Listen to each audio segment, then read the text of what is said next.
The neon lights of the interstellar city flickered softly against the night sky. Ships zipped between floating platforms, their hulls glowing in iridescent blues and purples. Amidst the bustle, in a quiet corner of a mid-tier space station, Lyra, a dragon woman of the Carethian race, held her small son's clawed hand and walked toward a modest diner. "Mum, are we really going to eat human food?" her son, Kale, asked, his scaled face curving into a mischievous smile. Lyra chuckled, brushing a lock of silvery hair from her face. "Yes, little one. Humans say it's delicious. And besides, we need a break from the usual starship rations." Kale's eyes sparkled. At 7 cycles old, he was already half the size of most Carethian children, but his curiosity was immense. He tugged his mother toward the glowing sign of Tara's Diner, a small place known for its surprisingly authentic human dishes. Inside, the diner smelled of sizzling protein, toasted bread, and a faint tense of alien spices. The place was simple: chrome chairs, hollow menus flickering in mid-air, and booths that seemed cozy enough for a family. Lyra led Kale to a corner booth, sliding into the seat with a practiced grace despite her large wings folded behind. Her Kale's eyes widened as he looked around. "So many humans here," he whispered. "They're fascinating, aren't they?" Lyra said, "Their resilience, their ability to survive anything. That's why I've always admired them." Lyra had always been curious about humans. In her travels across the galaxy, she had observed them in wars, on distant colonies, and even in the deep reaches of uncharted space. Humans were fragile compared to Carethians in physical strength, but their ingenuity, courage, and capacity for love fascinated her. That fascination would soon turn into something she never expected. As they settled, a young human man entered the diner, carrying a small bundle in his arms.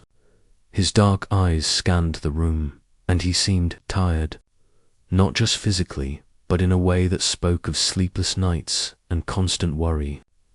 He approached a booth near the window, gently placing the bundle down. Lyra's gaze softened immediately. Something about him struck her deeply. He wasn't flashy. He wasn't strong in the traditional Carethian sense, but there was something undeniably heroic about the way he cradled the tiny child in his arms. Kale nudged her. "Mum, that human looks sad." "Yes," Lyra whispered, "but also strong. You can tell by the way he protects his child. That's the human spirit." She watched him for a while as he ordered a simple meal. Despite his apparent exhaustion, there was a warmth in his eyes when he spoke to his child. A little human girl, barely older than Kale. He smiled, and the tiny girl returned it with a toothy grin. The scene was quiet but intensely alive, a testament to the bonds humans forged even in the harshest circumstances. Kale looked up at his mother. "Why is he alone with his little girl?" Lyra sighed softly.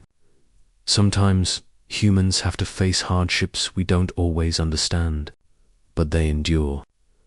That's what makes them remarkable." As she spoke, she made a decision. Her life had been busy with galactic diplomacy, trade negotiations, and raising Kale in a galaxy where dragons were respected but not often understood by other races. Yet, this human, something in her heart told her that she had to do something. After a few moments of deliberation, Lyra stood. Kale's eyes widened. "Mum, what are you doing?" "I'm going to talk to him," she said. "We can learn from humans too, Kale.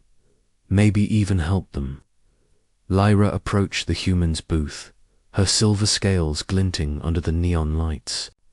The human looked up, startled.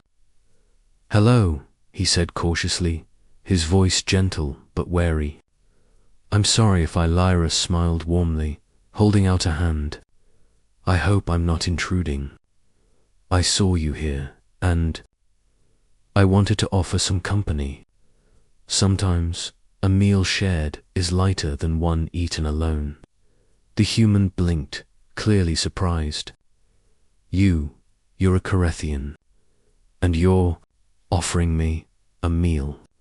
Yes, Lyra said softly. I believe in sharing. And your daughter, she deserves laughter, even if the universe makes life difficult. The human hesitated for a moment, glancing down at the small child. Then, slowly, he nodded. I'd like that. Lyra led him to a nearby table. Kale and the little human girl instantly began chatting, laughing despite the differences in language and species. The diner seemed to grow warmer, brighter. Other patrons watched curiously but quietly, sensing the unusual yet heartwarming scene unfolding. During the meal, Lyra noticed how the human father handled everything: his attentiveness, his patience, his gentle humor. Despite being clearly worn down, he never let fatigue show in front of his daughter. He was human, and yet heroic. By the time dessert arrived, a small plate of warm pastries and fruit, Lyra felt something shift inside her. Humans weren't just fragile creatures. They were resilient, resourceful, and capable of love that transcended their physical limitations. She found herself inspired, moved in a way she hadn't felt in cycles. As they prepared to leave, Lyra smiled at the human. I know this may seem unusual, she said, but if you ever need assistance, someone to watch over your daughter when life becomes overwhelming, please allow me to help. The human looked stunned, a mixture of gratitude and disbelief in his eyes.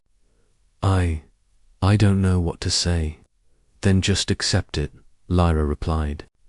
Sometimes the universe gives us a chance to do something incredible, and we must take it. Kale waved goodbye to his new friend, while the little human girl held out her small hand to him. The gesture bridged worlds, species, and cultures, proof that compassion could transcend anything.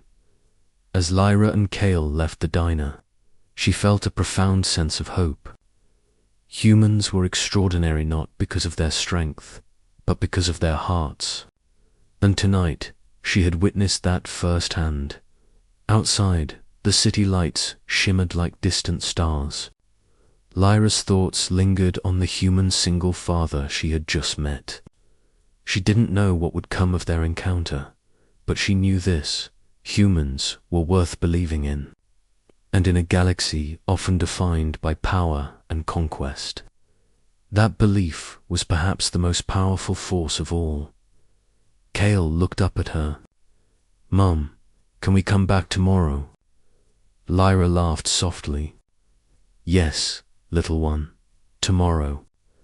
We explore more of what makes humans extraordinary. As they walked back toward their starship, Lyra couldn't help but think that maybe, just maybe, the most unbelievable thing she had ever done wasn't meeting a human, but choosing to believe in them in a universe full of dragons, aliens, and endless stars. It was a human's courage and love that had left the deepest mark on her heart, and for the first time in many cycles, Lyra felt truly inspired to raise her son not just to be strong, but to be human enough to change the galaxy. Asterisk.